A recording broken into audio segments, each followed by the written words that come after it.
Welcome! In this video, we're going to go over a few common logical fallacies. Logical fallacies are types of problematic reasoning that seem correct on the surface. Why should you understand logical fallacies? First, in order to notice them in reading and avoid being persuaded by them. Second, you should know them in order to avoid them in your own writing and use strong reasoning instead. There are many different kinds of logical fallacies. Here are a few of the most common ones: straw man argument, false cause, either-or thinking, oversimplification, and hasty generalization. Let's go over each of these in more detail. Straw man argument. This means misrepresenting your opponent's position, claiming they believe something they do not. For example, someone arguing against gun control might say, "Supporters of gun control think we shouldn't be able to defend ourselves from violence." This makes gun control sound really bad. But the problem is that it's dishonest. Supporters of gun control do not believe this. This kind of argument is called a straw man argument, because it's like building a man out of straw and then knocking him down, instead of refuting what the other side actually says. It's important to genuinely understand why others might disagree with you, and avoid exaggerating their viewpoints or putting words in their mouths. False cause. This means assuming that a correlation between two facts means that one causes the other. For example, someone might say, "There is an above-average rate of depression in the LGBTQ population." Clearly, being gay or trans is harmful to one's mental health. Now, the first statement is true, but it doesn't follow that sexual orientation or gender identity is the cause of depression.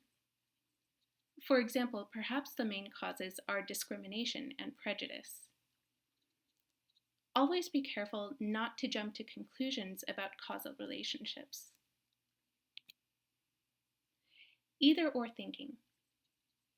This means assuming a choice between two possibilities and ignoring all others. For example, someone who supports banning books might say, "If we don't want children to be exposed to profanity, violence, and other harmful content, we must keep inappropriate books out of schools." The problem is, these are not the only two options. It assumes that banning books is the only way to protect children. It also assumes a clear distinction between appropriate and inappropriate. But that's actually fairly subjective. And it depends on the age and maturity of the students. So be careful not to fall into the trap of binary thinking. Oversimplification. This means assuming a single cause for an event that may have multiple causes. For example, someone writing about the importance of studying might say, "The reason for low grades is insufficient studying. If parents want their children's grades to improve, they should get them to spend more time studying." The problem is that this ignores other possible causes.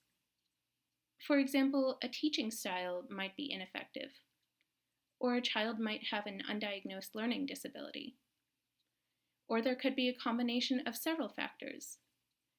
So it's important to consider all possible causes. Hasty generalization. This means making an assumption about an entire group and ignoring exceptions. For example, someone might say, "Young people should not become parents because they are not mature enough."